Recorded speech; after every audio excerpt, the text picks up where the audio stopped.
तो रिजल्ट आ गया। नीट का स्कोर कार्ड आपके हाथ में है। अभी आप ऐसे चौराहे के ऊपर खड़े हो जहाँ पे एक साइड है ड्रॉप लेना, वही एक पुराना साल, वही किताबें, वही मेंटल स्ट्रेस, वही प्रेशर, और दूसरी साइड है एमबीबीएस अब्रॉड। एक नया जुनून, एक नया सपना, एक नया देश और आपका एक नई जर्नी। बहुत सारे स्टूडेंट्स ये कहते हैं कि नीट में ना आना मतलब मैं डॉक्टर नहीं बन पाऊंगा, पर मेरा कहना यही है, जो नीट में टॉप करता है वो डॉक्टर नहीं बनता।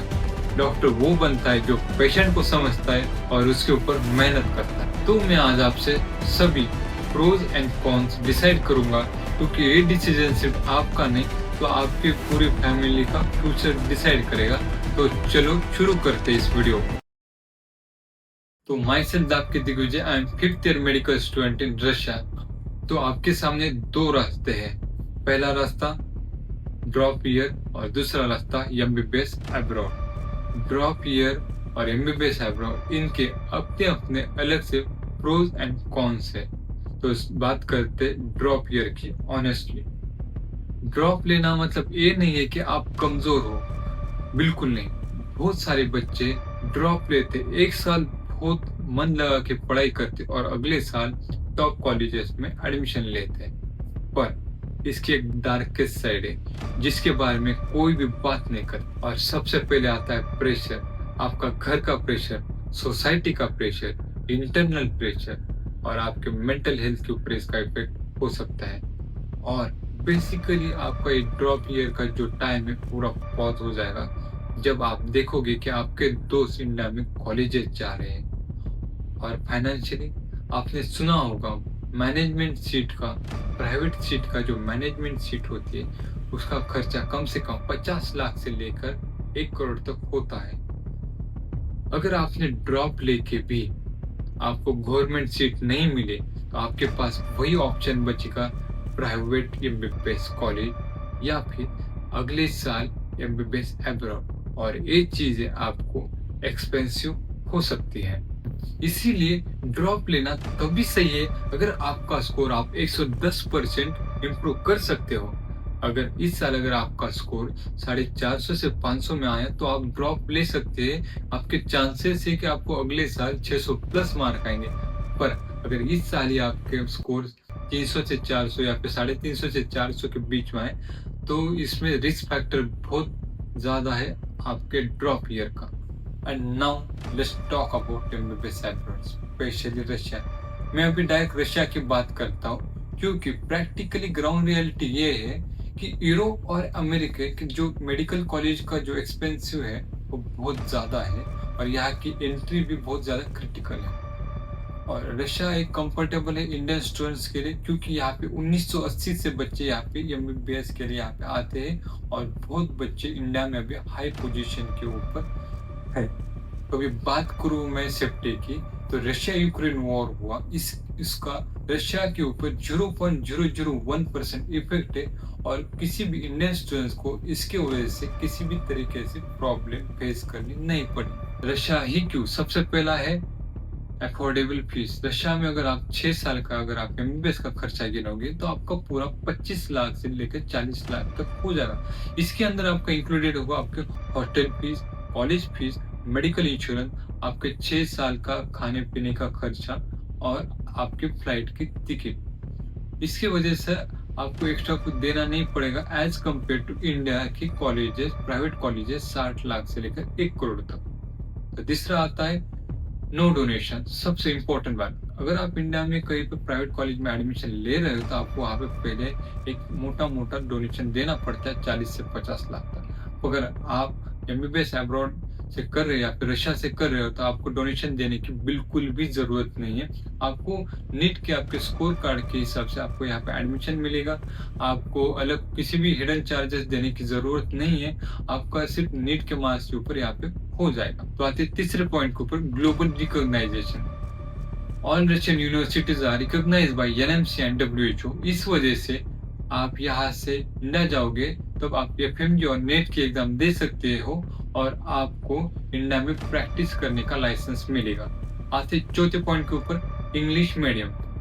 बहुत सारे बच्चे ये पूछते हैं कि भैया हम रशिया तो आ रहे हैं, तो वहाँ पे हम इंग्लिश लैंग्वेज में पढ़ाएँगे या फिर रशियन लैंग्वेज में पढ़ाएँगे? नॉर्मल चीज़ें, यहाँ की ज़्यादातर यूनिवर्सिटी आपको इंग्लिश लैंग्वेज में एजुकेशन प्रोवाइड करती है और आपको ऐसी यूनिवर्सिटीज़ में एडमिशन लेना है। अगर आपने गलती से भी बाइलिंगुअल यूनिवर्सिटीज़ में एडमिशन ले लिया, तो आपको 3 साल इंग्लिश लैंग्वेज में पढ़ाएँगे और 3 साल रशियन लैंग्वेज में पढ़ाएँगे। इस वजह से जब आप इंडिया जाओगे, तो आप एफएमजी या फिर एनएमसी के एग्ज़ाम देने के नेट के एग्ज़ाम देने के लिए आप डिस्क्वालीफाइड रहेंगे। ये तो एमबीबीएस अब्रॉड की आपने अच्छी बातें सुन ली। अभी मैं आपको बताऊंगा रियलिटी। यहाँ पे आपको विंटर में -20 डिग्री में क्लासेस भी जाने पड़ते हैं। ये चीज आपको कोई एजेंट नहीं बताया था। उसे तो आपका एडमिशन चाहिए होता है, किसी भी यूनिवर्सिटी में आपको एडमिशन करा देता है और वहां जाने के बाद आपको दिक्कतें आने लगती है। मेरा कहना यही है, अगर आप एमबीबीएस अब्रॉड आ रहे हो, तो आपके दिमाग में ये चीज क्लियर होनी चाहिए कि मैं जिस भी यूनिवर्सिटी में जा रहा हूँ वो बाइलिंगुअल नहीं होनी चाहिए और वहाँ पे 100% आपको एजुकेशन ही प्रोवाइड किया जाना चाहिए। बहुत सारे बच्चे यहाँ आने के बाद स्टूडेंट एजेंट बन जाते हैं। यहाँ पे आने के बाद वो पढ़ाई छोड़ के बाकी सब चीजें करते हैं और इसी वजह से एफएमजी का रेशो बहुत कम आने लगता है। आप यही बोल रहे होंगे कि भैया इस साल तो एफएमजी का रेशो बहुत कम आया। जो बच्चे सिंसियरली क्लास जाते, कोचिंग अटेंड करते, दिन के 2 से 3 घंटे पढ़ते, वो एफएमजी में कभी फेल नहीं होते। पर जो बच्चे यहाँ आने के बाद किसी एजेंट को या फिर किसी कंसल्टेंसी से साथ मिलके यहाँ पे एडमिशन डालने का सोचते या फिर करने की कोशिश करते हैं, वो इन्हीं चीजों में पीछे रह जाते हैं और एफएमजी क्लियर नहीं कर पाते। इसी वजह से आप कोई भी यूनिवर्सिटी अगर चूज कर रहे हैं, तो आपका दोस्त वहां पे है, आपका भाई वहां पे है, इसलिए आप वहां पे मत जाइए, क्योंकि आप आपके दोस्त को मिलके कम से कम 1 से 2 साल हो चुके होते और इस 1 से 2 साल में उसके अंदर कितने चेंजेस आई, वो किन किन लोगों के साथ बैठता उठता है, उसके दिमाग में क्या चल रहा है, क्या वो एडमिशन के लिए या फिर सिर्फ पैसे के लिए आपका ऐसी यूनिवर्सिटी में एडमिशन कर रहा है, तो आप इन चीजों के देख के इस यूनिवर्सिटी में एडमिशन मत लीजिए। आप वहाँ के जो बच्चे हैं, वहाँ पे जिन लोगों ने एफएमजी क्रैक करिए, आप उनसे बात करिए और तभी जाके आप ऐसी यूनिवर्सिटी चूज करें, क्योंकि एक गलत डिसीजन आपके पूरे 6 साल बर्बाद कर सकता है। क्योंकि यहाँ पे मैंने बहुत अच्छे बच्चे देखे जो फर्स्ट ईयर में अपने दोस्तों ने जो यूनिवर्सिटी सजेस्ट करे उस यूनिवर्सिटी में एडमिशन लेते हैं और जब 6 महीने हो जाते हैं तब उनको थोड़ी थोड़ी रियलिटी पता चलने लगती है कि भाई ये तो मेरे साथ फ्रॉड हो गया, मैं गलत यूनिवर्सिटी में आ गया। यहाँ पे तो पढ़ाई का नाम भी नहीं लिया जाता, एग्जाम तो खाली एक पीस ऑफ पेपर है। अगर आप क्लास जाओ या फिर ना जाओ, आपको एग्जाम में पास तो कर ही देंगे। अगर ऐसा ही चलता रहा तो आपको 4 से 5 साल के बाद आपको रियलाइज होगा कि भाई मैंने कितना गलत डिसीजन लिया था, क्योंकि 1 साल के बाद 2 साल के बाद आपको एफएमजी की एग्जाम देनी ही पड़ेगी। आप अगर 4 से 5 साल में अगर छिप गए इन चीजों में, पर जब आप इंडिया जाओगे एफएमजी का पेपर जब आपसे क्लियर नहीं हो पाएगा, तब तब जाके आपको रियलाइज होगा कि भाई मैंने बहुत गलत डिसीजन ले लिया, क्योंकि उस टाइम तक आपकी एज भी हो चुकी होती है और आपके अच्छे खासे 40-50 लाख तक आपका खर्चा भी हो चुका होता है। उस टाइम पे आपको डिप्रेशन के सिवा आपको दूसरी कोई भी चीज आपके साथ नहीं देगी। इसीलिए मेरा कहना यही है, अगर आप एमबीबीएस अब्रॉड आने का सोच रहे हो, तो आप एक जुनून कंसल्टेंसी या फिर कोई ऐसा इंसान से आप एडमिशन कराओ कि उसको यहाँ की रियलिटी पता है। अगर आपको फिर भी किसी चीज में हेल्प चाहिए तो आप मुझे पूछ सकते हैं।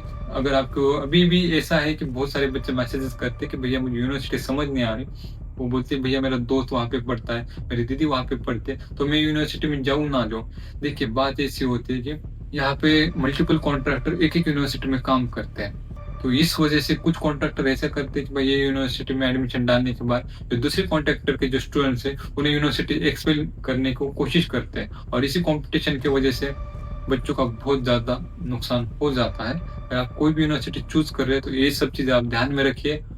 तो मिलते हैं नई वीडियो में।